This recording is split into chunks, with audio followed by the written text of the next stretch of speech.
What is up, Daddy Gang? It is your founding father, Alex Cooper, with Call Her Daddy. Madison Beer, welcome to Call Her Daddy. Thank you. I am so happy that we're finally doing this. I know you and I have like kind of talked before. We were like, we need to make it happen. And now we're here. We're here. It feels right. Thank you for coming today. Thank you for having me. I'm going to get into it and explain just like a little recap of things that have happened. Okay. At 13 years old, you got your first record deal after Justin Bieber posted a video on the internet from YouTube of you singing a cover, and it went viral. And ever since then, you have been in the public eye. Yes. You have over 35 plus million followers on Instagram, millions on TikTok, millions all over every platform. Crazy. And you're constantly a topic of conversation on the internet. Unfortunately. I was going to say, which I don't know, like, do you love it? Do you hate it? Definitely don't love it. It's not fun always. Sometimes it's fun. Sometimes when people are nice, it's fun. But people are not usually nice to me. No, the internet is a dark, scary place. Yeah. You just released your memoir, the half of it. Yeah. And I am so happy for you because, again, I feel like the internet has a way to like dehumanize people, to come up with narratives and storylines. And like, it really was powerful reading your book. I read the whole thing. Thank you. You talk about a lot of personal moments and events in your life that I think give us a better insight into who you are sitting here today and how you got here. So we're going to get into it. Thank you. Here we go. Let's go back to the beginning to kind of just like start from scratch. Okay. You grew up in Long Island. I did. What is like a core childhood memory of yours that's happy and you like smile when you think back on it? I always think about summer camp in a really positive way, which wasn't in Long Island. It was like in upstate New York, but it was always just sort of, like an escape, obviously, from school at the time. And like my parents were going through a divorce, so it was nice to just have a summer to myself. Essentially, like my parents used to always joke and say that like I was the first kid on the bus and the last kid off. And at visiting day, kids were like wrapped around their parents' ankles, begging them not to leave. And I was just like, is it over yet? Can you guys go? And I don't know, it was just sort of like my escape place. I lived for camp. So that's definitely my happy place when I think back to my childhood. That's a very cute memory. When you say it was your escape place, I know you mentioned your parents got divorced when you were 7. Yeah. I think sometimes like divorce is so common, but I feel like people forget that like it can really shape who you are. How did your parents' divorce affect you growing up? I feel like for me, I spent a lot of time trying to protect my little brother because he was really, really young at the time. He was like 4 or 5. And I remember just wanting to make sure he was okay. And obviously the change of like bouncing back and forth every 2-3 days was weird and hard. But I don't know, my main focus was him at the time. So I don't feel like I really dealt with it. And then I actually quickly sort of became like a mediator in not even their relationship, like in my dad's relationships with new women or my mom and my dad. I was really lucky that my parents were able to sort of still have a relationship and be on good terms and in the same room. I have friends I grew up with whose parents couldn't even speak. So I was very grateful for that. But I think that was sort of the beginning of aging me really quickly and growing up really fast because I was just put in sort of adult positions really young. When you talked about also like being a mediator, I'm also thinking like, I think every time a kid's worst nightmare is like, who the fuck is going to be my stepmom or my stepdad? Like I had multiple. Okay, there you go. Like, was it hard for you to see like your father dating new women, and like was that like a weird dynamic for you? My dad's going to kill me for talking about this. Love you, Dad. It was really, really weird and really, really hard. And I think it was hard in ways that my dad, I think, okay, to contextualize, growing up, I think we all have that moment of like, whoa, our parents are people, weird. Okay, so that's like a moment that I think you have at some point. Now when I talk about this, I do look back as a man going through a divorce who was going through a difficult time, and I empathize with him in those ways. But at the same time, I look at myself and I'm like, I did have to see sort of this like, he's gonna kill me, this like revolving door of women. And there was a lot of people, and you know, there was things that I just sort of like had to see, whether it was like him kissing someone or even having his arm around someone, that was weird. And of course I was very protective of my mom and didn't want her to be hurt. Of course. And it was hard for sure. And my dad got remarried once, but kind of twice. Like he had a very serious, like 6-7 year long relationship after his second wife. But it was hard. It definitely also instilled abandonment issues in me very, very young, because I would develop this relationship with this woman who I sort of was like, oh, you're like kind of my second mom. And I was actually into it because I enjoyed having these relationships with these like new women. It was fun. And then I would just never see them again. And it was really hard. And I do look back and think that is like a lot of why I have maybe these like attachment, abandonment issues. Yeah. I also appreciate you saying like, my dad is going to kill me. I think it's a really weird, it's fucking weird. Like, trust me, I sit here and I've talked about family members and I'm like, what the fuck? But weirdly on the other end, and I'm sure you felt this through your music and writing, like I can imagine the amount of young women listening being like, I'm in it right now, Madison. Like one of my parents is going through it. And it's not even to judge the parent again, because we're almost now going to get to the age where we're the parent and our kids are gonna be like, you fucked me up. Exactly. But you can never get over what you saw at a young age. Yeah. We're so impressionable. Anything we see that doesn't fully make sense to us and isn't like cut and dry, it can affect you and you absorb it and it becomes who you are. I literally have a song about my dad on my album, and it was sort of uncomfortable because the first time I played it for him, we were in a big label meeting with like 30 people, and I wanted everyone to know that it was about my dad because it's quite a beautiful song. I kind of am at a place where I'm like, it's okay to write a song that maybe is like negative, because this is like a sliver of my experience with my dad. And he actually took it well. He liked it. He was like, it's beautiful. And wait, what is the song? It's a song on my album. Can you tell us the song name or no? It starts with an A. That's all I'll say. Okay, that's enough. That's enough. That's all I'll say. Call Her Daddy is brought to you by Tinder. All right, let's talk about Tinder. Or better yet, let's talk about the early days euphoria that comes with having a new crush. The kind of crush where you've been maybe down bad, but in the best way, okay? You cannot stop thinking about them. Every single song reminds you of them, and you are making up scenarios about them in your head. There's kind of nothing better, right?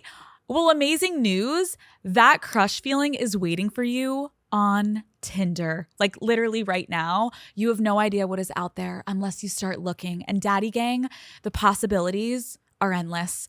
Once you have a crush, even the most mundane moments become beyond monumental. It is time to find the person who makes your entire day better by simply just texting you, hey, with a smiley face. You deserve it, okay? We all know there's no better feeling, and finding a new crush is easier than you think. Thanks to Tinder. Explore all of the possibilities for yourself. Tinder, it starts with a swipe. Download Tinder today.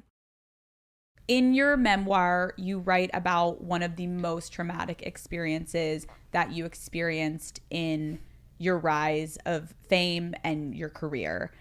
When you were only 15 years old, you had a nude video leaked and spread across the internet. Yep. Can you take us back to that moment, Madison, of like, when do you remember finding out that this got leaked and was spreading? It's unfortunately a memory I'll never be able to shake. It's remained so vividly to the point where like I still to this day, if I get a call in the middle of the night, I'm back, I'm 15 again, and I'm in my room and I'm finding out that this video is out there, and it's really scary. So I was 15. I probably was even maybe 14, 13 in some of the videos that exist, and I will get to where I'm going with, the multiples. But so of course, as a young girl, there was a boy that I liked from back home. And when I was sort of already like in LA a bit, going back and forth, I started sending videos of myself to him, as I think a lot of people do. And I also won't like ever convince myself that a lot of people don't do that, because I've seen tweets of people being like, maybe you shouldn't have been dumb enough to send that to this person, and why would you do that? And I'm like, because I was a young girl with also an app called Snapchat that literally deletes the video after you send it. What's the harm in that? I remember hearing of this thing called Snap Save, and I was like, what the fuck is that? And someone told me it was an app that you can download that basically whenever you open a Snapchat, it saves to your camera roll automatically. And I was like, that can't be real, because you know how you get a notification when someone screen records or takes a screenshot? I was like, that something has to notify you. Yeah. So I found out that existed, but I just didn't think that the person I was sending this stuff to would remotely ever think to do something like that, because this was someone I'd known my whole life. So I was wrong, obviously. When I first found out that it was going around, I think I was like in bed or something, and someone had sent it to me and was like, yo, I just got this sent to me. And I was like, who sent it to you? Where did you get this from? What the fuck? Full just like, I just couldn't believe what was going on. So I'm in crisis mode, just trying to trace it and do damage control and be like, where did it come from? Because maybe if I find the source, I can stop this. Yeah. And I knew in my bones that the second it was texted to me, it would end up on the internet, unfortunately, and I couldn't run from that fact. So it went from that to then my friend in Florida the next day, and this was someone from New York that originally texted me. My friend in Florida the next day calls me, and immediately, of course, I answer, and I'm like, what's going on? And she's like, I just saw this video of you, and she sent me a different video. So now there's two.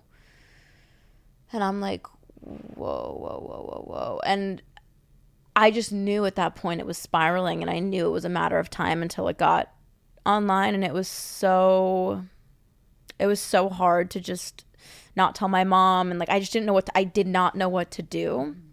And then that night was sort of when I got the like, no, that wasn't even that night, it was that day actually. I literally went to dance rehearsals, and I remember I was like with my choreographer, and I was just working on like dance movement or something for a show, and it was on Twitter, and it was just there, and I was just looking at it, and I remember just dropping to the floor and being like, oh my God, what do I do? And I reached out to the person who posted it and begged them to delete it, and they just blocked me, straight up, just blocked me immediately. And then now I'm staring at this gray screen with a dull username, and I'm like, I just feel powerless in the moment. And then I'm just sitting and typing my name in quotation marks on Twitter to see everything people are saying about me, and just refreshing in real time. And it was just everywhere. And then it was on Vine, and it was just on every social media platform possible so quickly. And I didn't realize until like years later that I was the victim in the situation. And I don't know, there's so many things I can say about it, and I think that some people who maybe haven't gone through it, or men, don't understand how truly like traumatizing something like this can be, especially for a minor. So when I talk about it, like I've had people of course sympathize and be like, that's horrible, but I've also had people be like, who cares? Okay. Yeah. I'm so sorry, first of all. It's okay. Like disgusting that. Did you reach out to the kid that you were sending this shit to? Yeah, I did, and I was just really disappointed. And what did he say? He just denied that he did anything, and I was like, well, you're the only person that I sent these things to. So it also then just continued to get worse. So then other videos would be uploaded that, you know, would be girls that I could sort of see a resemblance of. They maybe looked like me a bit, and people would think it was me. And then I was put in this position that I couldn't admit to one video and deny the rest. And again, being 15 years old, I just denied it all being me. I was like, this isn't me. It's full stop, just not me. Because I was also, at the time, the adults around me were telling me that it was bad and it was going to ruin my career. And oh my goodness, this is just horrible. And I remember, like, you know, when we were younger, like Miley Cyrus had that video of her smoking a bong going viral. And I remember thinking to myself, something like that at the time was really negative. Yes. That if I'm like naked in something, that's a million times worse. And I just remember I kept thinking about that and just being like, I'm done, I'm finished. And it was so hard for so long, and I felt like the whole world had seen this video. And I also had this is also the beginning of having like real triggerable PTSD from the situation, because right when I sort of started a couple weeks later being able to breathe again and being like, okay, it's dying down, the internet's finding something else to like fixate on, I got an anonymous text message, like literally like I was in fucking Pretty Little Liars, that was a picture of a computer screen with like 50 videos on it that were all like little, And I'm looking at this and it's blurry, but I can see exactly what it is. And again, for anyone out there who's like, that's a lot of videos. I was a young, horny kid that like sent videos to a guy that I liked. Like, I'm not going to let anyone shame me for it because it is what it is. But like, it was a lot. And I just like was staring at this and I couldn't believe that they had everything I'd ever sent. And I know that in some of these videos, again, I'm like 13, 14, 15. These are like I'm not talking about a day. Like, these are years worth of like nudes I'm sending to this kid. So that just instilled a whole other level of paranoia. Am I being watched? Does someone have my Snapchat hacked? Like, what is going on right now? And I think what was the most like difficult part was knowing in my bones that I wasn't the one who was at fault, that the boy who betrayed my trust was the one who should be at fault. But that was also me learning very quickly that like men and women get treated very differently. I appreciate you saying that, because as you were saying, like, I love that you said, like, I'm not ashamed. Like, it's so sick and sad. There's so many people that may listen to this and being like, it's her fault. Like, why would you send that shit? You said you could fill one fucking computer. I could have filled 20, Madison. Okay? It's like, and like, we're all young women that are like, we get Snapchat, social media. We're like exploring our bodies. We feel good. We're going to take a picture. Yes. A lot of us are going to take a picture. And there is something to be said also of like, I remember there are moments of like kind of peer pressure of like the guy you're talking to is asking for it. And you're like, I feel uncomfortable. Like, I want to like impress him. So like, and if I don't do it, another girl will, like all and that. And then you start sending it and then it opens up the floodgates and it's like, it doesn't stop. And I appreciate you clarifying though, and like we will get to that in a little bit of like, you are the victim here. Could you not have pressed charges on this kid? I could have, I think, but I feel like maybe this is a downfall of to me, but I look at it as a, I guess, good thing, even though maybe there are people in my life who should be held accountable for things. I just feel like we were so young, and he was a young boy, and he was 14, 15 years old himself. I just, as much as I was hurt, I don't know. I don't hold it against him, and maybe that's wrong, but I just don't think that he's evil. I think that the people who are evil are the people who, he didn't post it on the internet. I think he saved it to show his guy friends and look and act cool, which is wrong. I'm not saying that that's okay at all, but he was so young. I think he was just like, look, like, hot girl sending me nudes. I really just don't think it was malicious, and that's been something that I've had to come to that place, because I have seen people do evil shit. I've had people in the last, so on my 21st birthday was when I like posted on International Women's Day saying sort of like, I take back the anxiety and the shame that I felt all these years, and I'm not letting anyone control me, because I had someone threatening me at that time, being like, I'm gonna leak this, you're a whore, everyone's gonna know, all this stuff. And that was, to me, like, that is a malicious person that is trying to use like revenge porn. Yes. I don't think that the guy who did this was doing that to me. And I know people are going to be like, that's crazy, girl. To back you up there, at first, I will say my jaw dropped a little bit. Yeah, I know. Fuck that motherfucker. He should be in jail. I get what you're saying. Again, we're having a conversation about minors. So I think it's like, I get what you're saying, where there is also a bro culture that has been instilled of him being able to puff his chest around the kids in elementary school, middle school, high school, to be like, look, I got these nudes. But it wasn't his intent to then be like, I want the world to see this. There was no again, this is though a fucking PSA to any men or young boys listening. Like, this can ruin someone's fucking life. Many girls have committed suicide over this. I attempted to over this. This was something that was like weighing on me for years and years of just like, it just also was like, I felt so betrayed, and like, not even by him, but also by like, a girl was the person who first uploaded it. I know for a fact, because we like traced. I had to hire, so also I discussed this in my book, I had to hire a web sheriff, as something that I didn't even know existed. Out of my own money, every dollar I'd earned up until that point in my career, I then spent on clearing this and scrubbing it from the internet. And something that I want to like bring this conversation back to is that I am hopeful that now the internet would protect a 14, 15-year-old girl who had something like this happen. I think it would be removed on TikTok instantaneously, removed on Twitter instantaneously. I didn't get that privilege, and I think it was just a different time in 2014, and people had little to no compassion for me specifically. And I sort of just got the sharp end of the stick that was like really difficult, and it was spreading on, I remember specifically Twitter and Vine like wildfire, and just people, not one person was like, isn't this girl a minor? Isn't she really young? Like, no one said that.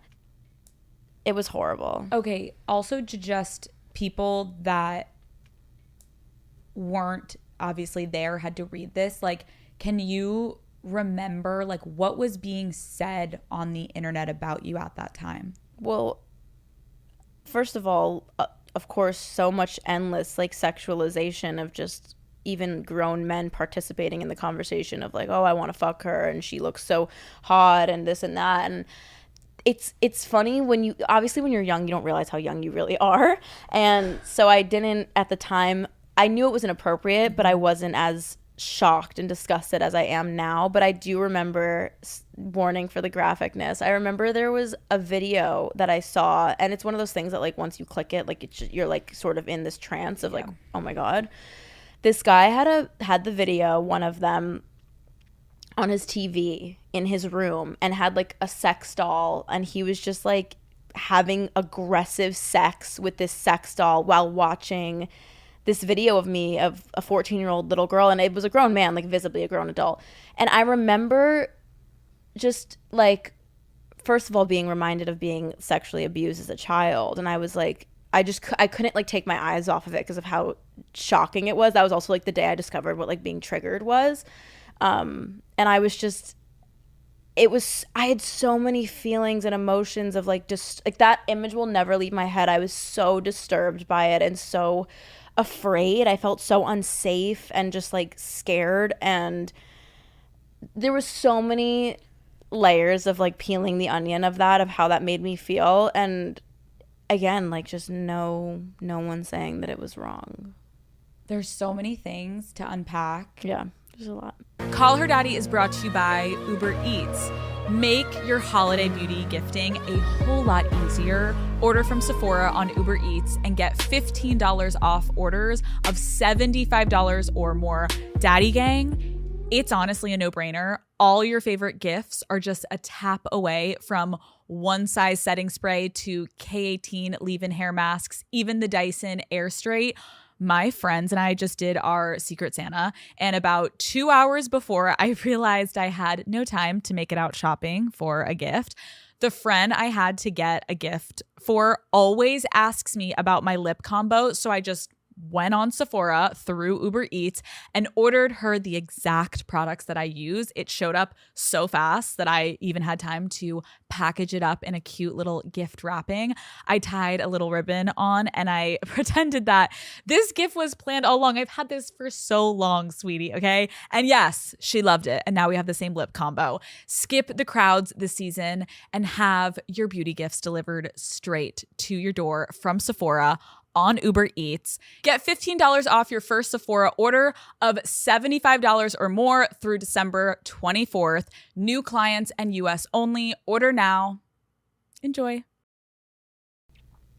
You talk about in your memoir kind of how like all of these people are online. They're calling you a whore. They're slut shaming you. They're talking about you. You're a minor. Yeah. I also vividly remember the scene. It like made me want to vomit. Of it could have been like a 45-year-old man or like a full-grown man getting off to you again as a fucking minor. Yep. And Henry, sit down. Come here, Henry. Oh, Nope. He goes back. You mentioned in the book that you were abused as a child. Mm-hmm. And I thought it was really sad, but like insightful to hear you talk about like these comments that were being said to you. Of course they were so hurtful, but what people didn't understand was how fucking painful they were for you to be called a slut and a whore. Yeah. And yet you are looking at yourself, barely have ever been in a sexual relationship at this point in your life. Yeah.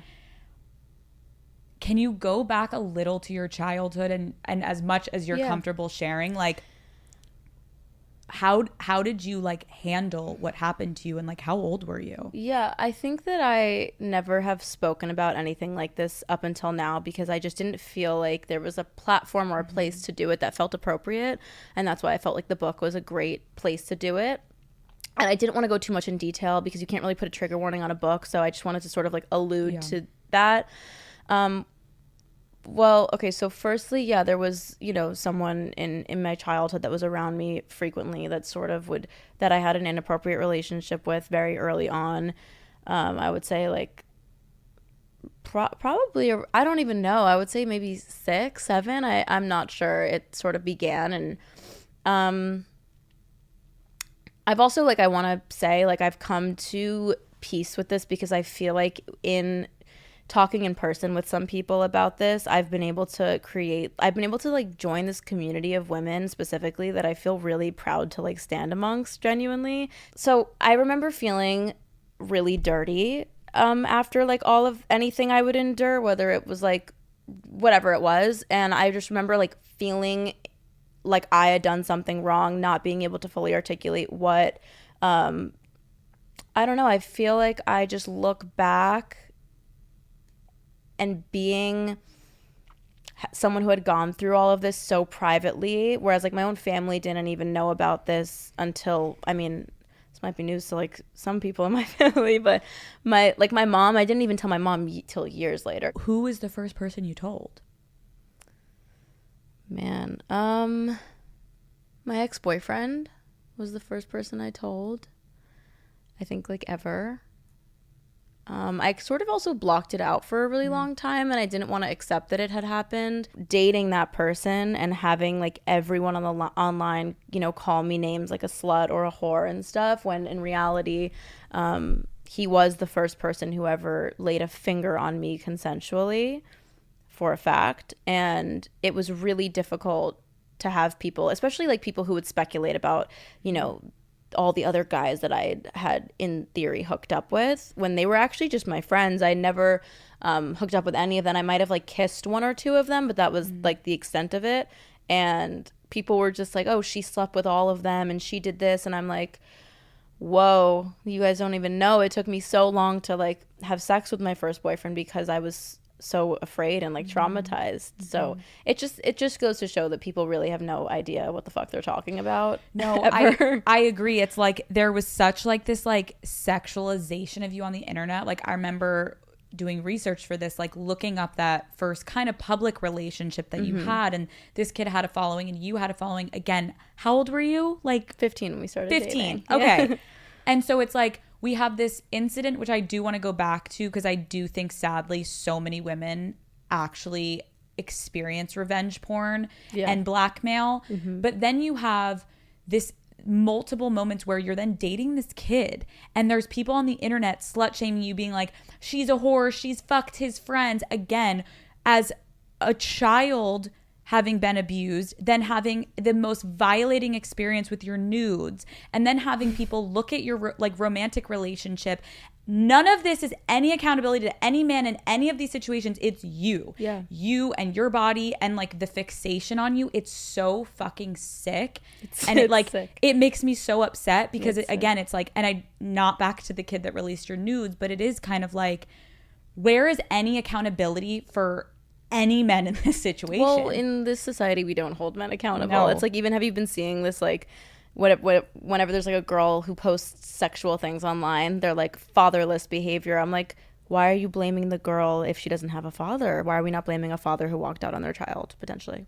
Question marks. It's full question marks. It's just always like, it's how I think it's just, and I think there's things like that we've become so accustomed to that we don't even realize these are men who will comment like fatherless behavior, and I'm like, do you not realize that you're saying something horrible? Like, the call is coming from within the fucking house. What are we talking about? Why are you blaming a girl? You're saying, okay, so you're saying that this girl turned out this way, which you're, again, portraying as negative, yet you're also addicted to fucking porn, and like, let's not even get into that. So you're gonna then blame and shame a girl who's posting with like her boobs looking whatever and say fatherless behavior, but we're not gonna talk about the fact that you're not discussing that maybe a parent actually did walk out on this little girl, and that's horrible. Right. Like, what the fuck are you saying? I'm sorry. No, it's fine. Really, no, I get upset too, because it's like back to this whole exploitation of your life.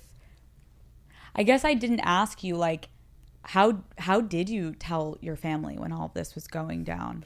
It's like another really fucked up story that like you actually won't even believe. Sometimes, and I have to laugh at this point because I'm like, my ex-boyfriend's Snapchat got hacked.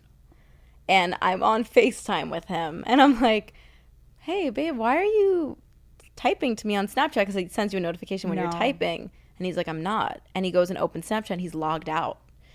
Our conversation about a week prior, that we used to save all of our conversations like this, even if they were ones that we wanted to delete, we would save them, whatever. So he types to me a message that says, basically, I hacked this person's Snapchat and I know that you were R-worded and I'm going to tell the entire internet if you don't follow me on Instagram and like do X, Y, and Z. And I was like, what the fuck? And I'd only told him this in person like a couple months prior, but we were talking about it on Snapchat because something had happened, I forget what, obviously, that upset me. And I was just talking to him about like, you know, because this happened, I feel really upset and da-da-da. And I was now being threatened to release, basically to do things, to shout this person out on Instagram and to do things online to benefit this guy, or else he was going to leak this information to the public. So in that moment, I was like, well, this isn't how I want my mom to find out. So I had to call my mom and be like, hey, something might end up on the internet that I think you should know. Yeah. That's why I just laugh, because I'm like, Madison. It's just crazy. I know. Wait, and that, unreal. Sorry to confirm, that was over the nudes or the sexual abuse when you were younger? No, that was over the sexual abuse when I was younger. It was literally someone threatening to leak it online, and my mother had no idea that I ever endured any of that, so I literally had to call her on the phone. Like, what the fuck? I just No, can't. I get what you mean, can't. though. You almost have to like laugh through it, because I obviously know I've cried enough. Yes. I've cried enough. Yes. My whole like past 10 years have been, not even, my past 24 years have been filled with tears, that I'm like, I'm at the point where I've just accepted things, and I'm just like, I feel like I've made lemonade out of lemons, and I feel like I'm a good person, and I feel like in a fucked up way, all of these experiences have shaped me to be better.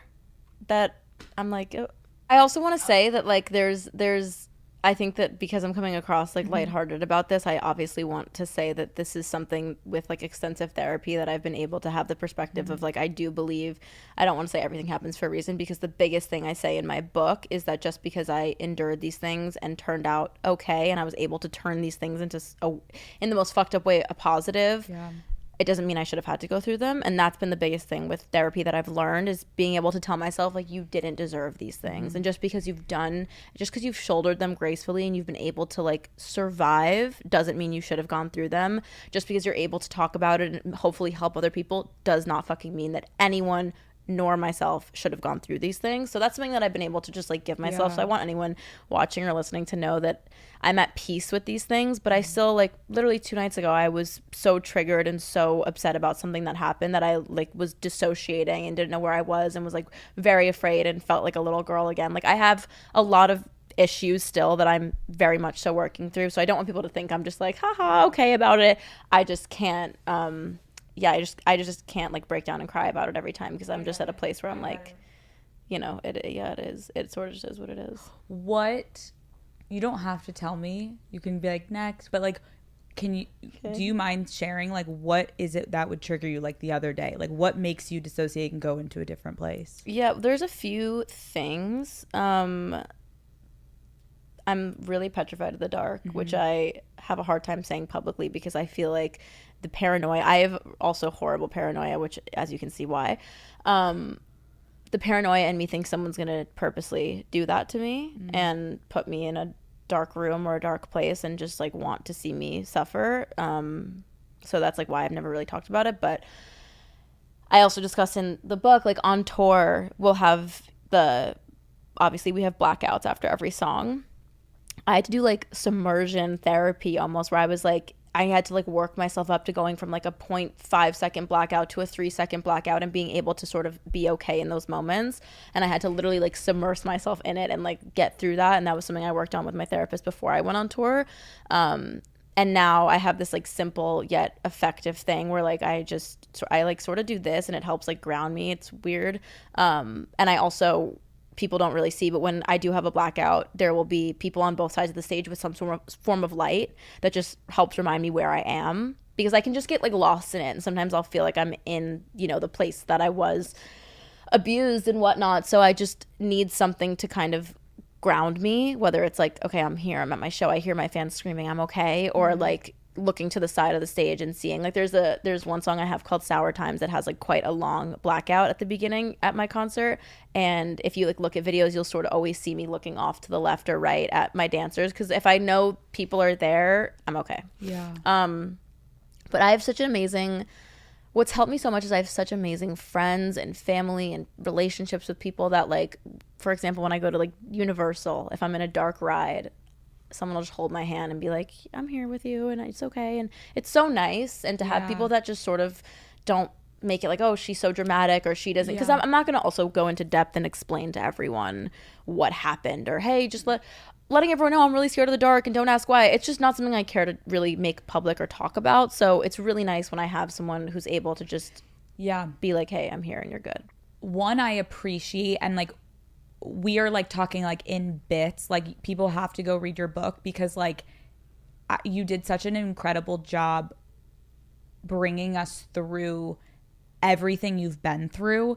But the amount of women that have had some type of sexual violence or sexual abuse, like, is there anything that has specifically helped you cope that you could share with people that are also kind of in this like really deep healing journey right now and trying to find a way to keep going?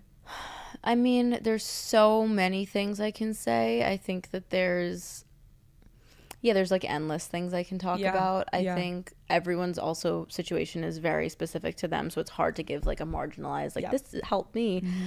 I know that like setting boundaries, it sounds vague, but that's been super huge for me, is just being able to be like, hey, I'm uncomfortable with the topic of discussion here, or like, I don't want to be in this room, or that person makes me uncomfortable. Like, just little things like that. And being able to, I always say, be your own best friend and look out for yourself the same way you would look out for your best friend, is really helpful. And I think just being patient. It took me years and years to be able to even discuss this. Like, I think that anyone who's a fan of mine is going to be like, what? We had no idea. And I've been very open and candid about a lot of things that I've gone through. But this has never been something that I've been ready to talk about. And it's just, I don't know. It's all a journey. There's no right answer. There's nothing that anyone could say to like make it okay or go away. And I think just, I don't know. Hopefully, like, wishing anyone who's listening to find peace someday. It's really hard, and it's, I don't know, there's literally nothing I can say. It's like very difficult. You mentioned while you were talking about everything with what happened with the nudes, which I think is like very fucking important to talk about, is people behind computer screens have fucking forgotten on their little fake accounts, or even their main accounts if they are like shameless. Literally, they have like, we have forgotten, even if you're posting something that's like funny and then you're like, was that insensitive? We have forgotten, because social media has completely desensitized us, how hurtful things can be. And there is not even like enough hours in the day for us to have this conversation. But you just said casually, you were like, and that also led me to attempting to take my own life. And like, and I just want to talk about that for a minute, because it's like, it's so fucking real. You fucking lived it and you can talk about it. But it's like, we have to talk about it, because like, people need to fucking realize what their words can do. And so 100%. You sitting there by yourself as a minor going through this shit, like, it's so sick. Like, can you try to articulate, and it's not your job to like right the wrongs of people, but maybe there's someone listening that will like never write a negative comment again, because like, you're someone sitting here that has endured so much online bullying. Like, where do you go when those type of comments come on your feed and come on your posts? I think that it's something that I still unfortunately struggle with, which should speak volumes to anyone out there who, you know, I don't want to say is a hater, but is a hater, not only to me, to anyone. It's been over 10 years and I still have not gotten used to it. I recently like walked a carpet and people just had like a million negative things to say about like my body and like how I looked, and it was like really hurtful, and I had a panic attack about it. And so I think, again, it's something that you never get used to. I was raised, because I was raised in the industry, to be told and to tell people it doesn't affect you and you're strong. And it was sort of, and it was done with the right intention, I believe, of, if you want to be a good role model for your fans and let them like think that you're this strong individual that doesn't let things get to them, which is what I want my fans to think and people who look up to me, whatever. But it felt so disingenuous to me, and I was like, it does get to me though, and I spend every night crying my eyes out because people are so vicious that I don't feel right when an interviewer is like, how do you deal with hate? I'm like, it doesn't affect me. It's fine.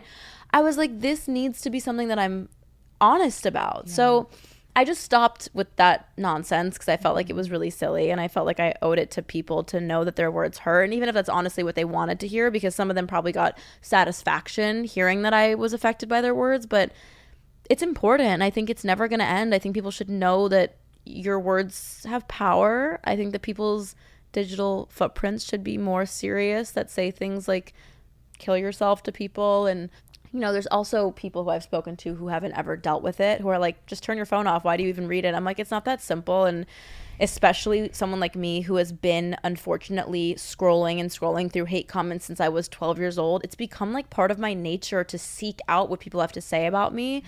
And it's been something, because I'm also just like, being completely genuine, I'm someone who does care about what people think about me. Like, I pride myself on being a kind individual who has a good heart, that like wants to make people feel good. I think that that's what life is about, and I want people to be happy when they're around me, and I, whatever the fuck it is, like, that's something that's really important to me and has been deeply ingrained in me as a human being. So when I read tens of thousands of comments of people saying things that I know are so far from the truth about me and my character, it bothers me, and I can't help but look, and I can't help but be upset by it, and it sucks, and I wish I didn't care, but I do. Yeah, that was something in your book that I was like, fuck, this is dark, because it was like, you were like, at that age, at 15, 14, when those were released, you were like, I was using all of my money to have this person try to get them off the internet, but you were personally going through each website, each forum, getting the link and sending them to this guy. So you are having to watch the man jerking off, fucking the doll, everything. You were seeing everything. And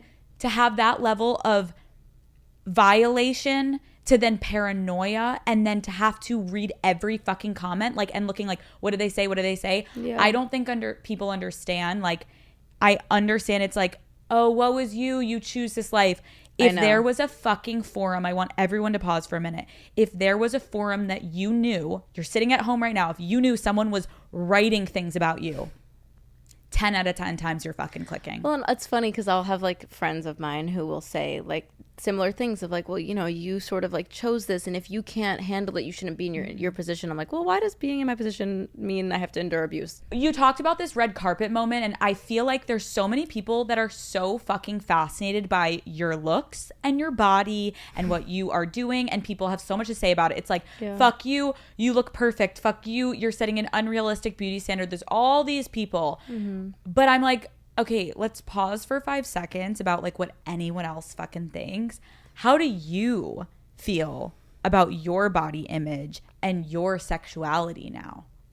I think that it's very hard. I mean, it was something that was scrutinized publicly for so long, but it goes into, I think, being a woman and people objectifying you and looking at you as just a pretty face and nothing more. And if you ask a man to name 3 women who inspire him, like, he probably is going to have a very difficult time doing so. And obviously there are some men who can.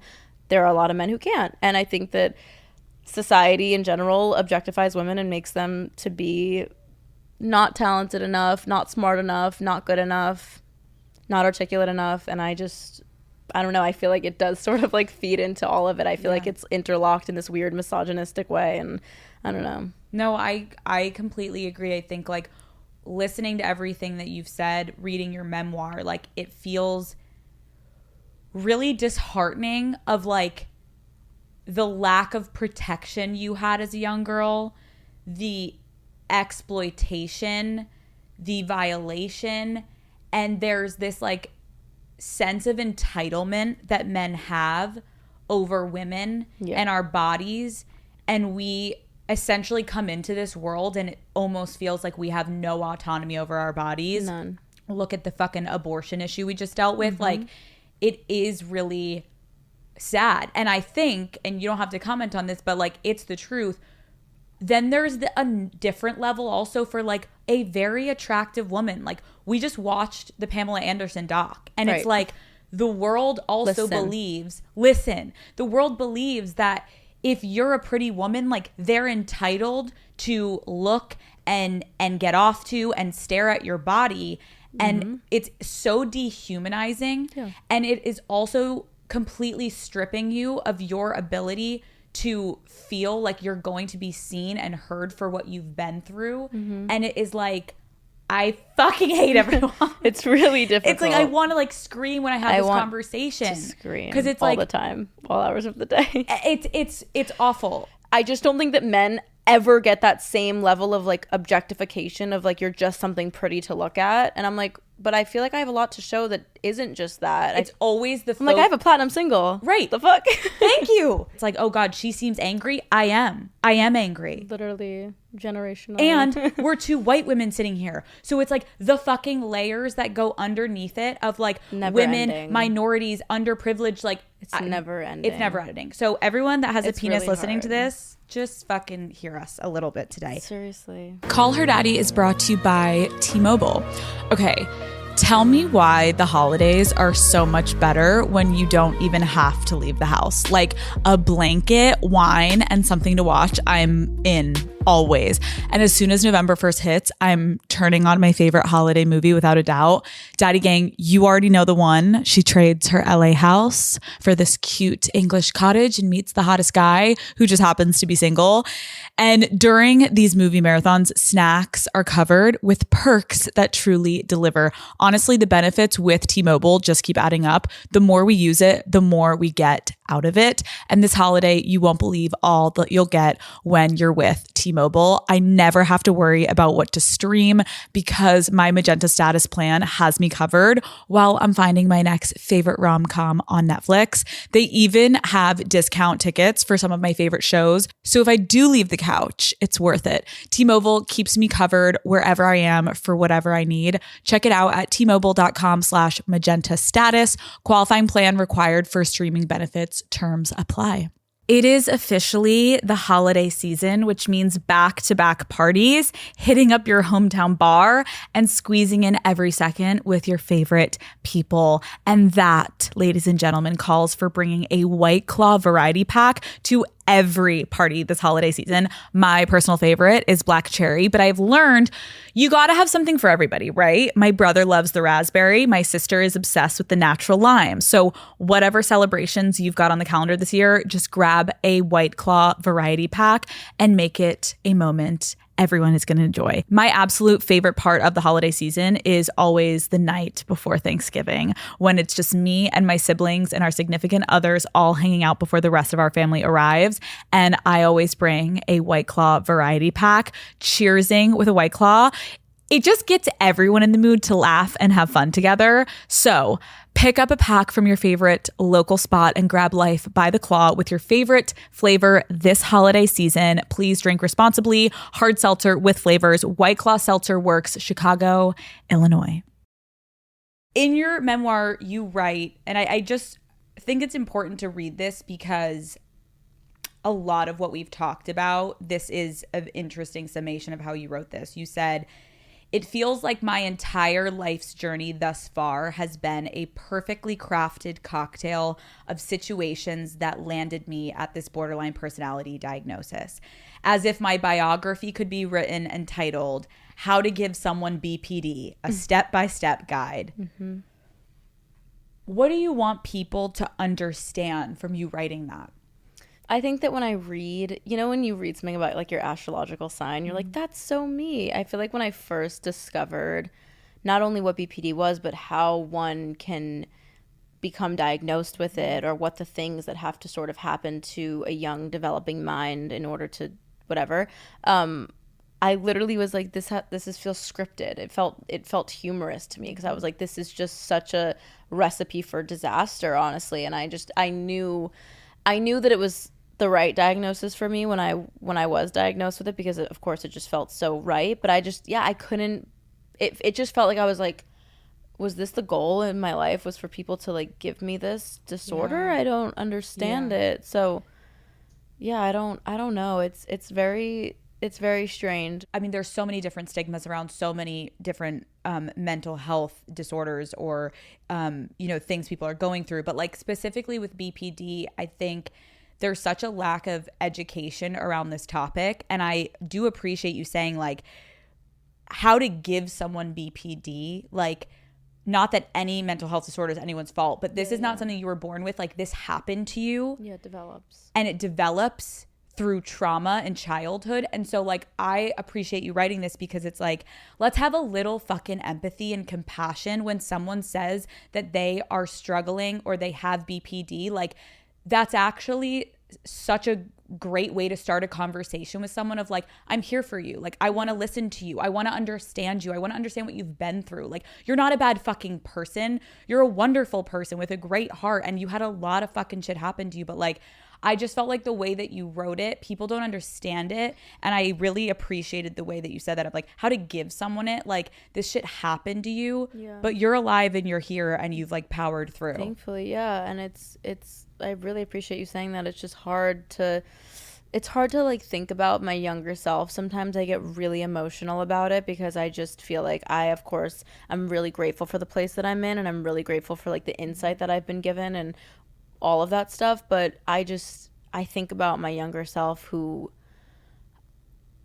there was so many times where it felt like the only way out was to end it. And I don't know. I just feel like I'm grateful for sure for everything because I feel like I wouldn't be the person I am today if literally everything didn't happen. But it's hard to come to terms with a lot of these things, and it's hard to not feel bitter, I think, towards people because and that's the biggest thing that like my therapist, who's amazing, always says to me, and she's like, I'm so glad that you've never turned cold to people and you're still like warm and fuzzy and friendly and you want to be friends with everyone and you still have like faith in people. But it's a lot. It's hard. It's a hard journey. I'm happy I read the book because I am too. Again, there's so many good things in your life and there's really hard moments, and you write about a lot of heavy stuff in here about like multiple times thinking about or trying to take your life. Yeah. And in the summer of 2019, you wrote about how it was like the best part of your career. You were at a career high, but like personally, you had never been lower. Yeah. What were you going through? That was the year that I started to really face everything that had happened to me in my younger years, whether it's like coming to terms that so many people have the wrong idea of me or the sexual abuse or people have naked pictures of me. There were so many things that I felt like were just like really catching up with me. That was the age that I started to feel a lot of guilt around my little brother.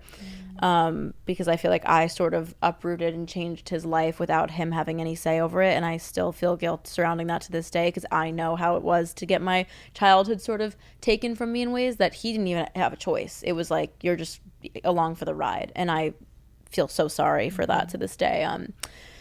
So that was a lot. And I had a lot of things just like really, really weighing on me heavily for so long. And I just felt like also nothing would ever change. I felt like I would live in this sort of like begging to be seen place for the rest of my life. I was like, no one's ever gonna know me and I'm never gonna have a real friendship and I'm always gonna be like betrayed or like blackmailed and just so many endless things. I'm never gonna be a successful artist. There was so many things weighing on me that I started self-harming again, which I had been clean for a while. And so that was, again, something that was like, oh, you're weak and you did the wrong thing and whatever. So I just felt like it was something I'd been thinking about for a really long time. I also always said to people, and this is like horrible and dark, but probably from like starting at like 15, I would always tell people, because you know, we have this conversation, people like, do you have any idea of like how you think you're going to die? I would always say, I know I'm going to die from suicide. I know.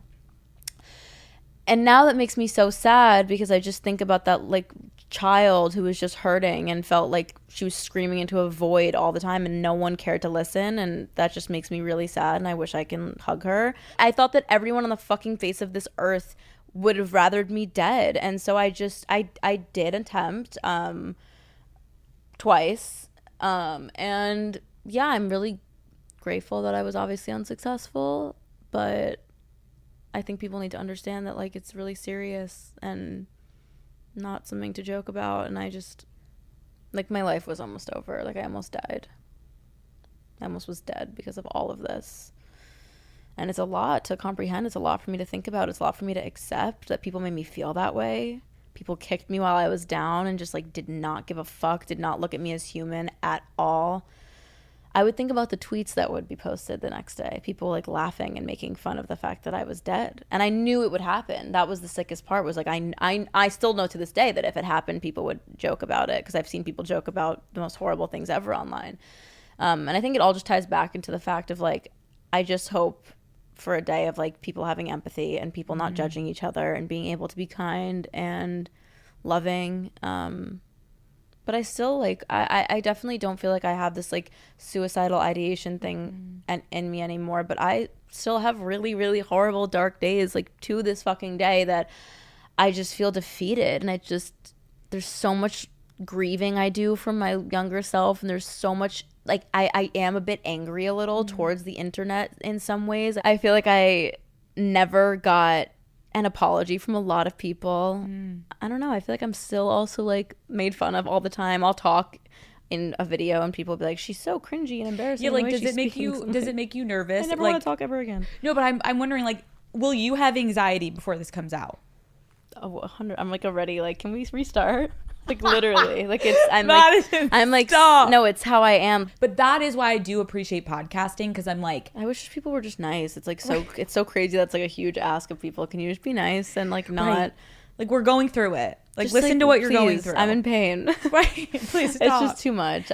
You are currently in a relationship. We don't need to talk about your relationship, but I do want to know about you in relationships, dealing with everything that you're going through. And it seems like, again, you said 2019 was when you kind of really started to break in to everything that happened to you. And I also want to say, like, people that are going to start therapy, like, it is a motherfucker at first to open up Pandora's box and be like, Yeah. whoa. Yeah. But when you finally even get a little bit on that other side of, like, It's the best. it's the best, and you find a reason to live, and you find, like, a perspective that you could have never had.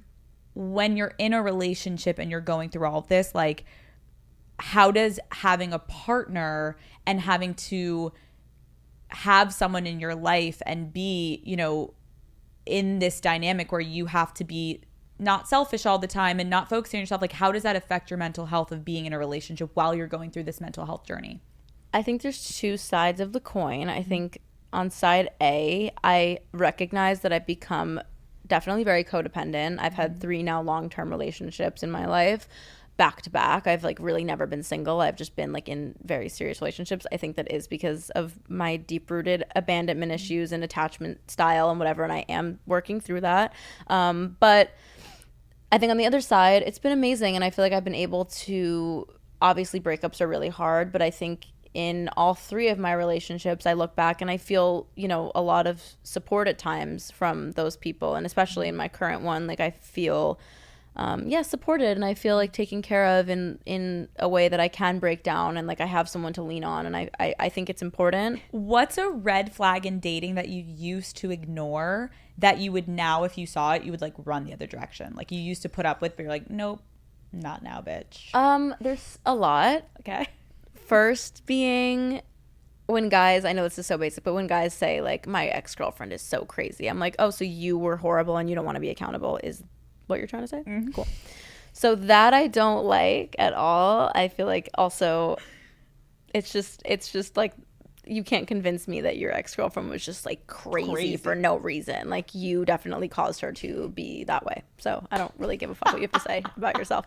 It's your fault. It just drives me insane. And I've heard people say it, and it won't even be, like, forget red flag in dating. Like, if I'm in a room of boys and they're, like, talking about even a girl they've, like, slept with in a negative way, I'm, like, twitching. I'm sitting there like, are you fucking joking right now? Who raised you? But yeah, I especially can't handle it in a guy who's like, my crazy ex-girlfriend. I'm like, sir. But other than that, I think that someone who, like, I don't know. There's so many things I can say. I think hygiene is, like, huge. Brush your teeth, please. I'm begging you. Please brush your teeth. We just went from like crazy extra to like hygiene, Alex. Like it is through Wash and your through. hair. It's been 3 weeks. Please. Like I'm begging you. I'm literally begging. I'm dead. How did that? That's the last thing I thought you would say. Hygiene. It's true. Wash your hair. Please. Okay, hygiene, and when someone says their eyes, It's hygiene, and when someone says their ex-girlfriend is crazy, I don't believe you for a fucking second. something that I love to do on Call Her Daddy is like, if there are rumors or if there have been like anything kind of out there that people are like speculating, I'm like, let's just get to the bottom of it. Sure. People are so fucking confused. Like, this video came out that Justin posted of you, and there's so much controversy on the internet of like, you may have had connections to him and people before. And I'm like, who cares if that's the case? Like, Right. In any way, shape, or form, did you have or anyone in your family or anyone know anyone in Justin's camp? And it wasn't like a random thing that he stumbled upon you on YouTube. Definitely no correlation to Justin. I was Justin's biggest fan. Let me make that very abundantly clear. He was my lock screen when I met Scooter. I was like crying my eyes out screaming when Scooter played me boyfriend the day that he signed me. Like there's a lot of things, but all I like at this point, like the truth is all that I really care to talk about, because I think that it just doesn't matter at this point. It's 10 years ago. So literally, to break it down quite simply, my mom and dad have no music industry correlation. My mom was an interior designer. My dad was a builder. Like, it just was not part of our life. The only person that my mom knew as I was younger that sort of had an in with those people was a guy who owns Catch, like the restaurants. Got it. Which, for those of you who don't know, are like LA, New York hotspot restaurants. And she sort of knew him, and she, being a proud mom, posted my YouTube video to her Facebook and was texting all her friends, like, you know, who could get my daughter like a audition somewhere. Like, my dream was to be on Broadway. That was like my number one dream.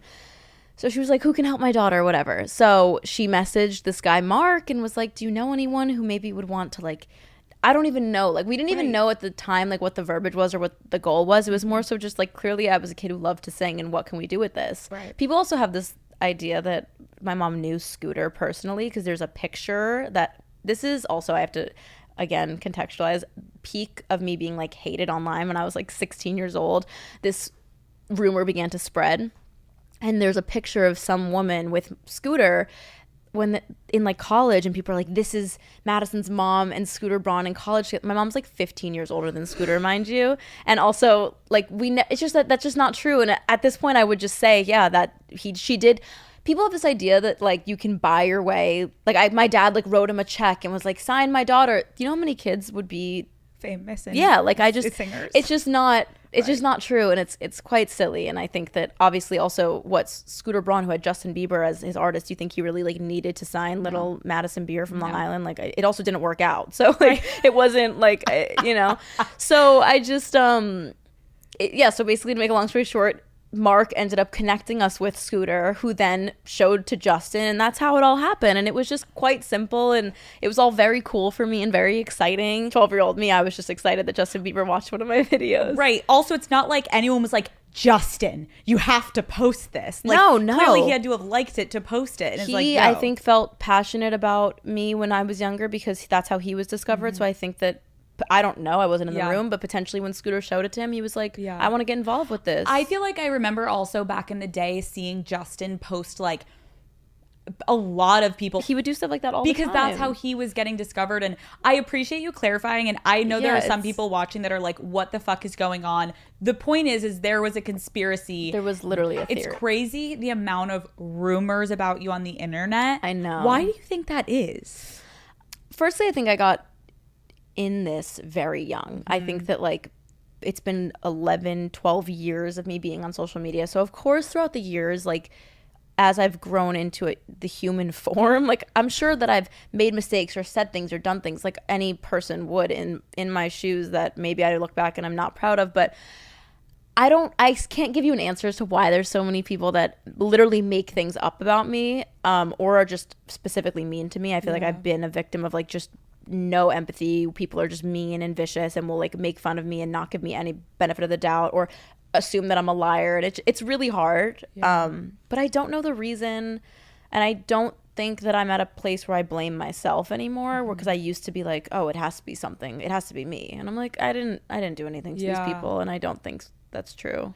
I feel like, if I can take a crack at it, I'm like, I feel like, one, the relationship to Justin, we don't need to get into it, but anyone that has any like touching of that man near him, if you're a woman and you're not a certain woman, you're dead. And I think naturally when you're young and you're on the internet, people get so fixated and obsessed with that shit that it's like, we're riding till the grave with you, Madison. Even if we're bullying you, like, they just become obsessed with your life from day one. And then it's like they feel like they know you because they've watched you quite literally mature from a girl to a woman. And there's like some weird fucking shit. For sure. You're so young. We've said you've been in the industry for 11 years. What made you want to write a memoir at 24? I know, and I feel like it's very young, and I've seen a lot of people online be like, what the hell? And I'm like, that's kind of the point, though. And I feel like it should show people how much I've been through at 24 to be able to even write this in the first place. But I don't know. I just think, like I said earlier, there's so much I wanted to say for so long that I just didn't feel was appropriate anywhere but a book format of some kind. I didn't feel like a teary-eyed Instagram post would really do it justice. I didn't feel like coming on here for the first time and like being this the first time I ever really said things was, I just wanted it to be like me telling my story without anyone else, no strings attached.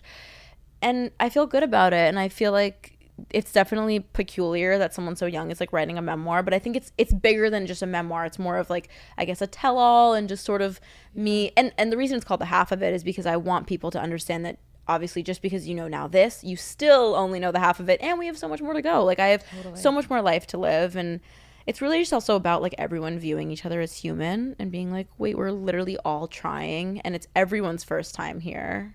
That I don't really think that we deserve to scrutinize each other and be mean and make fun of each other and think everyone's a liar, and just put, like, people should be, in my eyes, innocent until proven guilty, not vice versa. And I don't know.